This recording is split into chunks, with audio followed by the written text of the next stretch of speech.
Syederalun Dinas Kesehatan Aceh Utara memastikan sampai saat ini masih ada 500-an orang dengan gangguan jiwa atau ODGJ. Hingga saat ini, semua ODGJ di Aceh Utara sudah dalam pengawasan tenaga kesehatan yang tersebar di seluruh puskesmas di Aceh Utara. Hal ini dikatakan Kepala Dinas Kesehatan Aceh Utara, Amir Syarifuddin, di sela-sela penjemputan seorang pasien penyakit jiwa di Kota Makmur, Aceh Utara untuk proses pengobatan pada Kamis 19 Mei 2022. Disebutkannya, selama ini petugas kesehatan di seluruh puskesmas selalu proaktif dalam mendata ODGJ di Aceh Utara.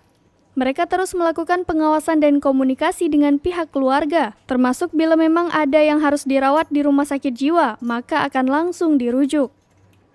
Pihaknya menghimbau kepada warga, bila ada seorang keluarganya mengalami gejala ODGJ, agar menangani pasien tersebut sesuai dengan arahan tim medis. Dan diharapkan pada pihak keluarga jangan menganggap ODGJ tersebut bukan anggota keluarganya lagi. Kalau data terakhir kemarin udah hampir 500-an. 500-an. Ya. Ada yang dipasung?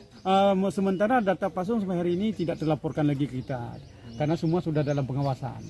Makanya semua tenaga ODGJ kita di perawat jiwa kita di puskesmas itu harus proaktif dan bekerja sama dengan media, rekan-rekan kita media untuk melacak keberadaan pasien tersebut.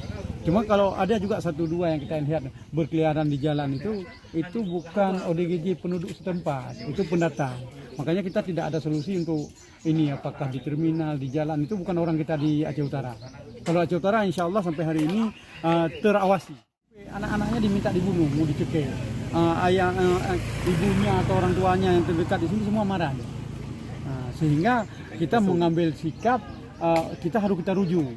Kalau pihak keluarga mereka mengambil sikap untuk mengamankan, mereka pasung. Dari Lok Sumawe, Saiful Bahri, Seram Beyond TV.